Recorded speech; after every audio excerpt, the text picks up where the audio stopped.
तो आज हम लोग इस वीडियो में देखेंगे कृषि विज्ञान कक्षा 8 ये अभ्यास कार्य पुस्तिका है। तो इसमें बच्चों आज हम लोग कार्य पुस्तिका को हल करेंगे। इकाई 5 बागवानी एवं वृक्षारोपण। तो इसमें पहला प्रश्न दिया गया है कि निम्नलिखित प्रश्नों में सही विकल्प पर सही का निशान लगाइए। तो इसमें दिया गया है कहा कि बाग लगाने हेतु सर्वोत्तम मृदा होती है। आ दिया है चिकनी मिट्टी, बा दिया है बलुई मिट्टी और सा दिया है भूरी मिट्टी, दा दिया है दोमट मिट्टी। तो इसमें दोमट मिट्टी सही होगा, इसमें सही का निशान लगा देंगे।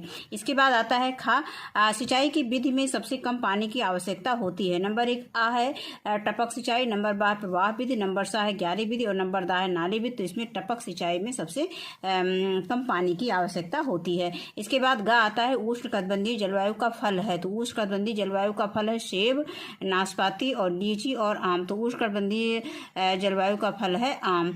इसके बाद आगे आता है घा कोयलिया रोग प्रभावित करता है अमरूद को, केला को, आम को, पपीता को। तो कोयलिया रोग जो आम में काला काला हो जाता है, काला दाग हो जाता है, तो उसको कोयलिया रोग कहते हैं। तो ये आम में होता है। इसके बाद आता है प्रसंख्या अंगा फल वृक्ष बाड़ के रूप में प्रयोग किया जा सकता है। तो करौंदा है और फालसा है, आम है और जामुन है। तो ये करौंदा है, क्योंकि करौंदे को इसलिए हम बाड़ के रूप में प्रयोग कर सकते हैं क्योंकि बाड़ में हम कटीली चीज़ों का प्रयोग करते हैं, जैसे कटीले तार हो गए, कटीले वृक्ष हो गए या कटीले पौधे हो गए। तो इस तरह से हम करौंदा के पेड़ को जो है बाड़ के रूप में भी जो है इसका प्रयोग कर सकते हैं। इसके बाद आता है प्रसंख्या 2 निम्नलिखित में रिक्त स्थानों की पूर्ति कीजिए। का दिया गया है कि ठंडी हवाओं से बचने हेतु बाग के चारों ओर वायुरोधी पौधे लगाते हैं। इसके बाद खा है कि केला के पौधे 3 × 3 मीटर की दूरी पर रोपित किए जाते हैं। इसके बाद गा दिया है पौधरोपण हेतु जुलाई से अगस्त महीना सर्वोत्तम होता है।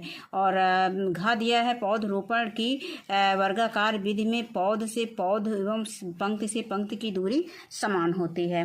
सा दिया है साकर डाली की लंबाई जो है 15 सेंटीमीटर होती है। आगे है प्रश्न संख्या 3 है। निम्नलिखित प्रश्नों के उत्तर एक शब्द में दीजिए। तो क्या दिया गया है कि मटर किस ऋतु की फसल है। तो मटर खरीफ ऋतु की फसल है। इसका बोने का समय होता है अक्टूबर से नवंबर। आगे आता है खा कि मृदा कटाव रोकने हेतु क्या रोपण करना चाहिए। यानी मृदा कटाव रोकने हेतु क्या रोपण करना चाहिए, वृक्षारोपण करना चाहिए। आगे है कि गा किस माह में पात गोभी की पौध रोपित करनी चाहिए, नवंबर से मार्च में। घा है किस फल वृक्ष को साग वाटिका में रोपित करना चाहिए, पपीता। अंगा है वन महोत्सव का आयोजन किस हेतु किया जाता है। तो वृक्षारोपण का महत्व बताने हेतु वन महोत्सव का आयोजन किया जाता है। इसके बाद प्रसंख्या 4 है कि निम्नलिखित में से बेमेल छांटिए और इंगित कीजिए।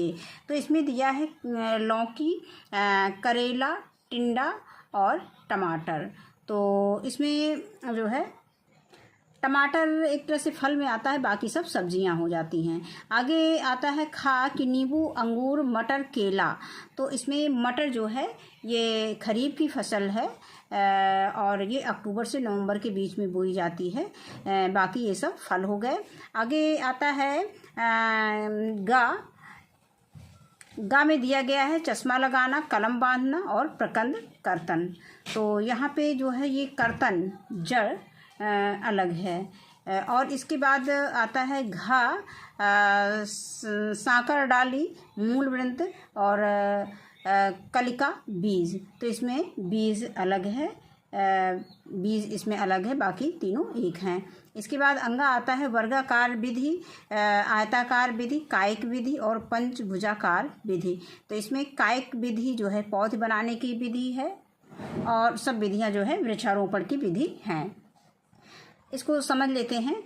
यहाँ पे ये दिया गया है कि जो है चश्मा लगाना, कलम बांधना और प्रकंद कर्तन। इसमें कर्तन जो है जड़ है, बाकी सब जो है कलम लगाने की विधि, पौध लगाने की विधियाँ दी गई हैं। इसमें दिया गया है साकर डाली, सांकुर डाली और मूल वृंत, कलिका और बीज। तो इसमें बीज जो है लैंगिक है और बाकी अलैंगिक हैं। इसके बाद अंगा में दिया गया है ये वर्गाकार विधि, आयताकार विधि और कायिक विधि, पंचभुजाकार विधि। तो ये सब पौधरोपण की विधि हैं, और ये कायिक विधि अलग है। उसके बाद हम देखते हैं प्रश्न संख्या 5 की उपयुक्त उत्तर चुनिए। अंगूर का दिया गया है कि अंगूर रोपण हेतु उपयुक्त दूरी क्या होती है, तो 3 मीटर होती है, तो यहाँ पर हम लिख देंगे 3 मीटर। आगे है कि खा दिया गया है कि पूरक विधि को कहते हैं, तो पूरक विधि को क्या कहते हैं, पंचभुजाकार विधि कहते हैं, तो यहाँ पे हम इसमें पंचभुजाकार विधि लिख देंगे। गा दिया गया है कि आदर्श शाक वाटिका का आकार होता है, तो आदर्श शाक वाटिका का आकार 25 × 10 मीटर होता है, तो यहाँ पे हम लिख देंगे 25 × 10 मीटर। इसके बाद आता है घा दिया है कि चश्मा लगाने हेतु प्रयुक्त पॉलीथीन की मोटाई होती है, तो 100 गेज, 200 गेज, तो 100 गेज होती है। अब आगे है अंगा कि सांकुर डाली की मोटाई मूल वृंत की मोटाई के होता है, समान होता है या असमान होता है, तो समान होता है, तो यहाँ पे हम समान लिख देंगे। अब आगे प्रसंख्या 6 दिया गया है कि निम्नलिखित में स्तंभ 1 को स्तंभ 2 से सुमेलित कीजिए, तो स्तंभ 1 में दिए गए हैं और स्तंभ 2 दिए गए हैं।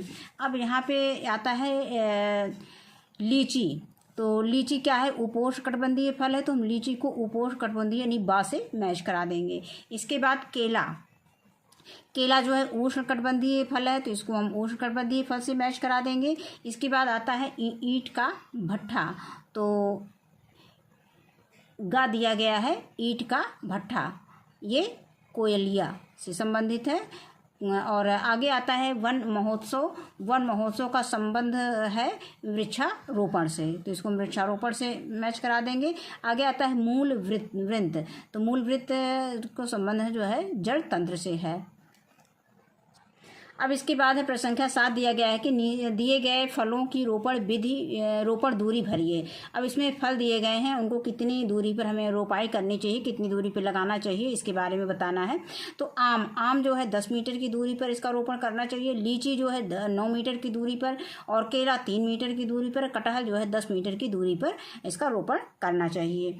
ये उपयुक्त दूरी दी गई है। अब इसके बाद आता है प्रश्न संख्या 8 है कि दिए गए तथ्यों के अर्थ स्थानों में भरिए। अब पुष्पोत्पादन का अर्थ होता है फूलों की खेती, सब्जी उत्पादन है सब्जी की खेती, फलोत्पादन फलों की खेती, और समद्विबाहु त्रिभुज विधि ये षटकोण विधि है। इसके बाद आता है इंगा, और ये दिया गया है सदाबहार फल वृक्ष, ये सभी मौसम में हरे भरे रहते हैं। अब आगे दिया है प्रश्न संख्या 9 है कि चश्मा लगाने के संदर्भ में दिए गए फ्लो चार्ट को पूरा कीजिए। तो यहाँ पे दिया गया है मूल वृत्त चयन, और फिर इसके बाद मूल वृत्त में चीरा लगाने का काम होता है। उसके बाद आँख छोड़ते हुए कलिका को मूल वृत्त से रोपित करना होता है, और लास्ट में 100 गेज पॉलीथीन की पट्टी लगाना होता है। अब प्रश्न संख्या 10 दिया गया है कि वर्ग पहेली हल कीजिए। तो वर्ग पहेली हल करने के लिए हम इसके पहले प्रश्नों को हल कर लेते हैं। तो बाएं से दाएं हमें देखना है।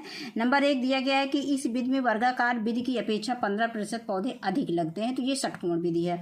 अब इसके बाद है नंबर 2 में दिया गया है कि बाग लगाने से पहले यह तैयार कर लेना चाहिए, क्या तैयार, रेखांकन कर लेना चाहिए। और गा दिया है चश्मा पौधे के इस भाग पर चढ़ाया जाता है, यानी मूल वृत्त पर चढ़ाया जाता है। आगे दिया ऊपर से नीचे में हमें भरना है।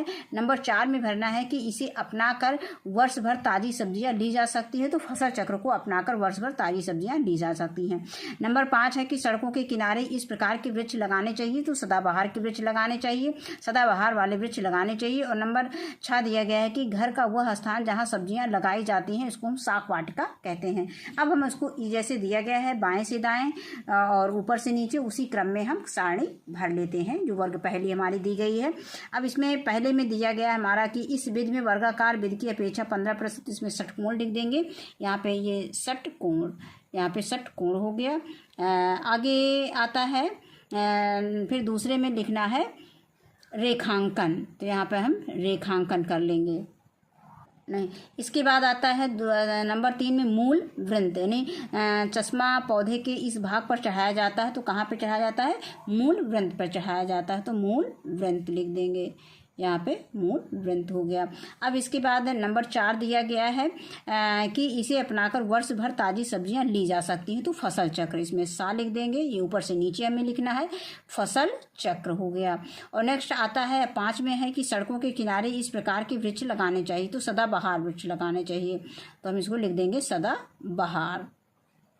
अब दिया गया है नंबर 6 में हमें क्या भरना है। नंबर 6 ये दिया गया है कि घर का वो स्थान जहाँ सब्जियां लगाई जाती हैं, तो ये शाक वाटिका हो गया, शाक वाटिका, ये शाक वाटिका हो गया।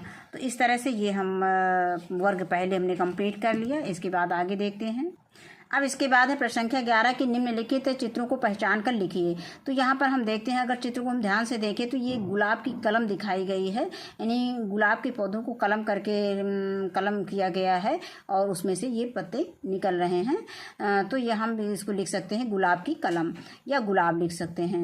अब इसके बाद आता है ये अदरक है और यहाँ पर चश्मा लगाया गया है, मतलब चश्मा लगाने की विधि को दिखाया गया है। चश्मा लगाने का मतलब है कायिक प्रवर्धन की एक विधि है, इसी को हम चश्मा लगाने की विधि कहते हैं। नहीं, चश्मा लगाना कायिक प्रवर्धन की विधि है।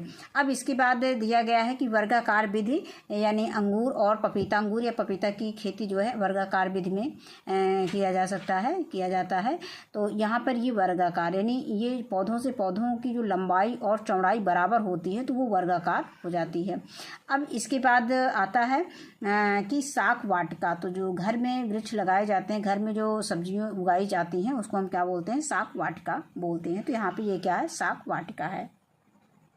इसके बाद हम प्रश्न संख्या 12 पर आते हैं। कलम लगाना एवं कलिकायन में दो अंतर लिखिए। तो कलम लगाना क्या होता है, सांकुर डाली को मूल वृत्त पर लगाते हैं, और कलिकायन क्या हो जाता है, कलिकायन है जो है कलिका को मूल वृत्त में चीरा लगाकर लगाते हैं। अब अगला प्रश्न दिया गया है, पंचभुजाकार विधि एवं त्रिकोण विधि में दो अंतर लिखिए। तो पंचभुजाकार विधि में 4 पौधों के वर्ग के बीच में एक पौधा लगाया जाता है। जैसे हम देखते हैं कि ये 4 पौधे ये वर्ग में लगे हुए हैं, ये 4 पौधे लगे हुए, इसके बीच में एक पौधा लगा दिया जाता है और इनकी लंबाई चौड़ाई बराबर होती है, तो ये वर्गाकार, ये पंचभुजा विधि हो गया, 5 पौधे। अब इसके बाद ये चित्र में दिखाया गया है, ये लगे हुए हैं 4 पौधे, 4 पौधों के बीच में एक पौधा लगा दिया जाता है, तो ये पंचभुजाकार विधि हो जाता है।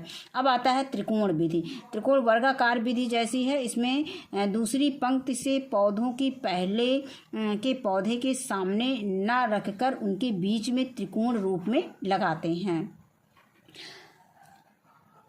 इसको इस तरह से समझ लेते हैं, जैसे हमने ये पौधे से पौधे, ये पौधा लगाया हुआ है, वर्गाकार विधि में हमने पौधा लगाया है, तो यहाँ पे त्रिभुजाकार में हम इसके बीच में ऐसा लगाते हैं कि ये त्रिभुज का आकार बन जाता है। इस तरह से बीच वाली जो रो होती है पेड़ों की, वो इस तरह से बन जाती है, तो ये हमारा त्रिभुजाकार हो जाता है। ऐसे ये त्रिभुजाकार हो गया।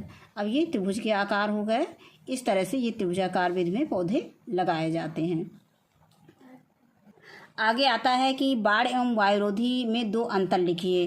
तो बाढ़ क्या होता है, खंभों तथा कटीले तार या कटीले पौधों से घेरा बनाना बाढ़ कहलाता है।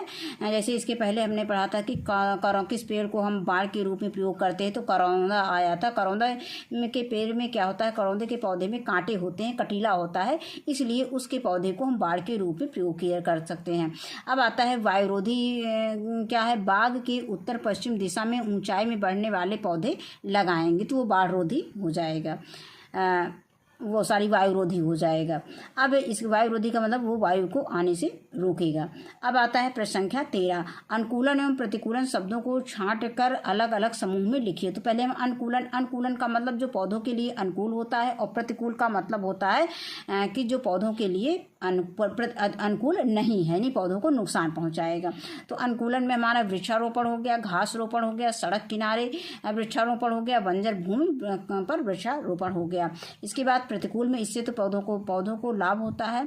अब इससे क्या होता है, प्रतिकूल में वन कटाई है, और ये हो जाता है कि अधिक जुताई और पेड़ काटना, जंगल में आग लगाना, ये सब हानिकारक है और ये सब लाभदायक हैं। तो इस तरह से अनुकूलन ये हमारे लिए अनुकूल है और ये हमारे लिए प्रतिकूल है।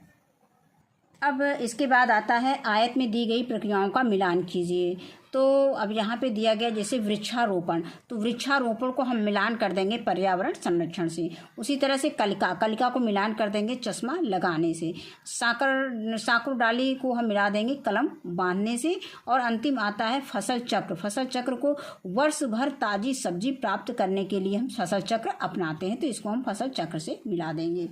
अब आगे आता है प्रश्न संख्या 15 के निम्नलिखित गद्यांशों को पढ़कर उत्तर लिखिए। तो क्या दिया गया है कि बागवानी को मुख्यतः 3 भागों में विभक्त किया जाता है।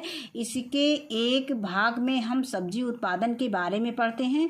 इसकी सहायता से घर के आसपास खाली पड़ी भूमि में सब्जियों का रोपण करके ताजी सब्जी प्राप्त करते हैं। सब्जी उगाने वाले स्थान को आप क्या कहेंगे? शाक वाटिका कहेंगे। घर के आसपास जब हम सब्जी उगाते हैं खाली स्थान में, तो उसको हम क्या बोलते हैं? शाक वाटिका बोलते हैं। इसके बाद आता है खा कि इसमें मूल वृंत पर चीरा लगाकर एक कलिका रोपित की जाती है। यही कलिका फूटकर शाखा बनाती है और यह शाखा समय के साथ वृक्ष को ऊपरी भाग का निर्माण करती है। मूल वृंत पर कलिका रोपित करना कौन सी विधि कहलाती है? यही विधि चश्मा लगाना विधि कहलाती है। इसके बाद प्रश्न संख्या गा दिया गया है कि इनके पौधे 9 × 9 मीटर की दूरी पर रोपित किए जाते हैं। इनके फल गर्मी में प्राप्त होते हैं। फल गुच्छे में आते हैं। ये उपोष्ण कटिबंधीय फल है। इस फल को पहचानिए। तो ये फल है लीची। इसके बाद इसी में अगला प्रश्न दिया गया है घा कि वर्ग विधि जो वर्गाकार विधि के ही समान है। ऐसी विधि जो वर्गाकार विधि के ही समान है, परंतु इस विधि में 4 पौधों के बीच एक पौधा अतिरिक्त रोपित किया जाता है। इस विधि को पहचानिए। तो यह पंचभुजाकार विधि है। इसके बाद आता है अंगा। शाक वाटिका में सब्जियों को अदल बदल कर बोते रहते हैं। वर्ष भर शाक वाटिका सब्जियों से भरी रहती है तथा वर्ष भर ताजी सब्जियां मिलती रहती हैं। ये किसकी सहायता से संभव हो पाता है? तो ये फसल चक्र की सहायता से संभव हो पाता है। इसके बाद है प्रश्न संख्या 16। ये प्रोजेक्ट कार्य है। ये छात्र छात्राएं गुलाब की टहनी का परीक्षण करेंगे तथा अध्यापक की सहायता से कलिका और अंतरा कलिका स्थान को समझेंगे। टहनी को काटकर क्यारी में रोपित करेंगे। तो ये गुलाब की जो मोटी डाली होती है उसको काट करके उसको कलम के रूप में उसको क्यारी में लगाना है और उसमें आपको अध्यापक की सहायता से कलिका और अंतर कलिका क्या है उन स्थानों को आपको समझना है। तो ये बच्चों ये आपको स्वयं करना है। तो यहीं पर हमारा ये पाठ समाप्त होता है। इस वीडियो में बस इतना ही। वीडियो देखने के लिए बहुत बहुत धन्यवाद।